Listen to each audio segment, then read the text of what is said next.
Yeah, I hate to break it to you, but you're not gonna like this. There are a bunch of videos that we could go out there and make because a bunch of names have been linked to the Detroit Red Wings, from various controversial coaches of yesteryear to other top-tier trade targets. But in this video, what I wanted to do was dive into an article published on The Athletic by Max Bultman. This will be linked in the description. Could an in-season trade help the Wings? Here are 4 potential trade candidates. It's going to be linked in the description. You can't go out there and look at this yourself because it's behind a paywall, but if you do have The Athletic, then hey, it's available to you right there. The preview image, though, has a picture of a guy that... Look, I'm going to be honest, I don't know if David Jiricek has been traded yet. I am recording this video the night before, and it'll be pre-schedule uploaded at 10 a.m. PST, so if there is some sort of a Jiricek trade, we will talk about that later in today's show. However, I wanted to go over one of the names that Max Bultman writes about in terms of the Detroit Red Wings and a potential trade. This was written about in the article, and it also was summarized on RedWingsInsider.com. This was by Jack Sutherland. It will also be linked in the description because this article transcribes a lot of the comments from the Athletic piece. It's just this one is not behind a paywall. So, let's go out there and read the scoop as to what the article goes out there and talks about. It starts out by talking about how some of the recent Red Wings wins have been low-scoring wins. The Wings are ranked at the bottom of the NHL in goals scored while not on the main advantage, and their record of 8-10-2 reflects that sobering statistic in a major way. What are the chances that GM Stevie Y decides to shake things up and make a move to acquire some badly needed scoring talent? Max Bultman of The Athletic is suggesting one player that the Wings could target, and his name is Trevor Zegras.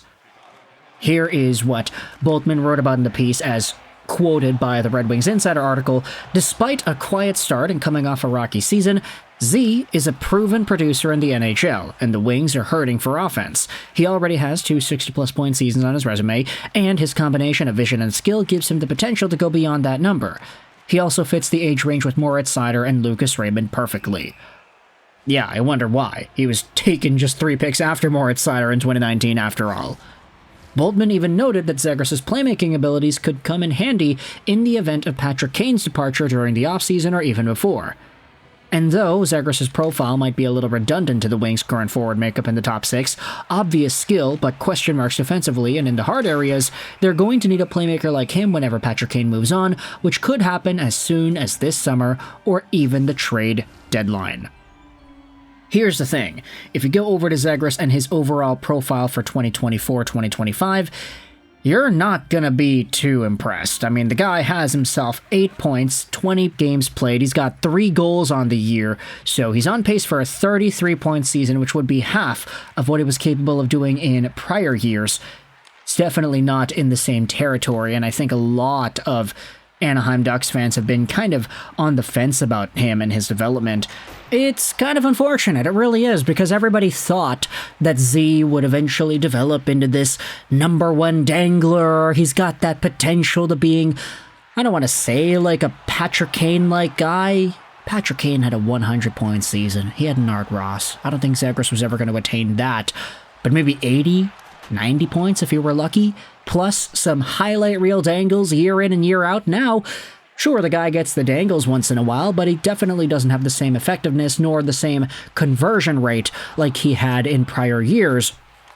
I think a lot of that has to do with the way the Anaheim Ducks want to play, what Pat Verbeek is building, the kinds of talents that he's taking, like the Mason McTavishes and the Lito Carlsons and the Cutter Gauthiers, big, powerful forwards, guys who can not back down, who drive hard.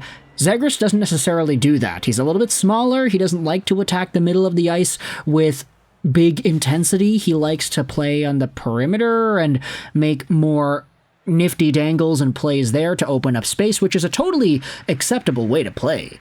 It's just not the same as how Mason McTavish and Cutter Gauthier and them play. But if you really wanted to say that that type of a profile would be valuable to the Wings post-Patty Kane, you want to cut and paste the kind of guys that would be able to fill that role, hey, guess what? Trevor Zegras is right in there.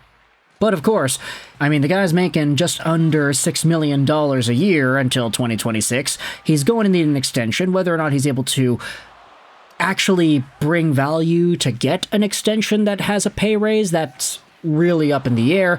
Whether or not he'll be able to do more with Detroit versus Anaheim is also a thing to consider. I also did like how Max Bultman is very direct in saying that a lot of this has to do with the profile of the ages here. It is the timeline. It is the fit. If you think about Patty Kane, Kane admittedly has not been great this season. He's at 10 points in 20 games played. He is almost at the same point production metric that Zegras is at right now. So if you cut and paste Kane out, Zegras in, you're literally shaving off, 13 years? Because Patty Kane's 36 years old?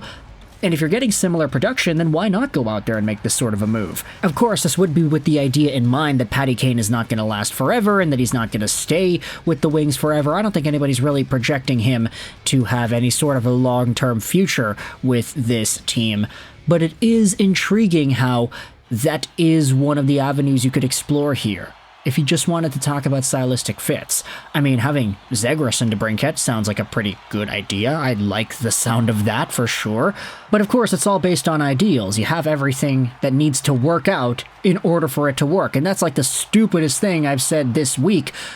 And believe me, I've said some pretty stupid things this week. You just gotta believe if Zegras is able to get back over to that 60-point form that he had a few years ago.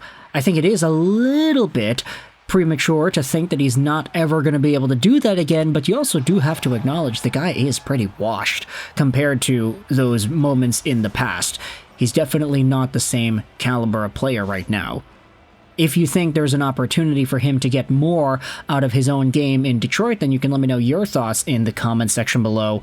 Also, there is an interesting thing that was talked about in the Athletic piece. This wasn't discussed in the Red Wings insider commentary, but the article does go over whether or not Pat Verbeek would be interested in helping out Steve Yzerman, considering the fact that they were together in Tampa Bay, and that does sort of bring itself back up into the Red Wings and Lightning conversations too, because everybody talks about how Steve Yzerman, he makes trades with the Lightning and he acquires Lightning guys and he has these connections to his former team. Pat Verbeek doesn't necessarily do the same thing, but because there is a connection between those two guys in particular, you kind of have to wonder if there would be any comfort in making some sort of a move. I would understand if there was. I would also understand if there wasn't. The article also talks about how Steve Yzerman hasn't necessarily drafted guys that are like Zegras in the past few years too. I mean, you think about all the guys the Wings have taken from the Marco Kaspers to the Danielsons to the, what's the guy they got right now? Branson Newgard, that's who it is, Michael Branson Newgard. All kind of similar players, not necessarily like the bigger, rough, tough Leo Carlsson, Mason McTavishes of the world, but more stable, two-way defensively minded presences. Zegras isn't really that, and I think it's the same old conversation that we always have about this dude that you really can't ignore at this point. So let me know your thoughts in the comment section below, whether or not you do feel like Zegras is an appropriate add for this Red Wings team. Steve Yzerman, does he go out there and deal with his former right-hand man, or do you think this is a total wash and we should instead focus on some of the other dudes that Bultman links over to Detroit? Thoughts in the comment section below. I hope you enjoyed this video. And bye.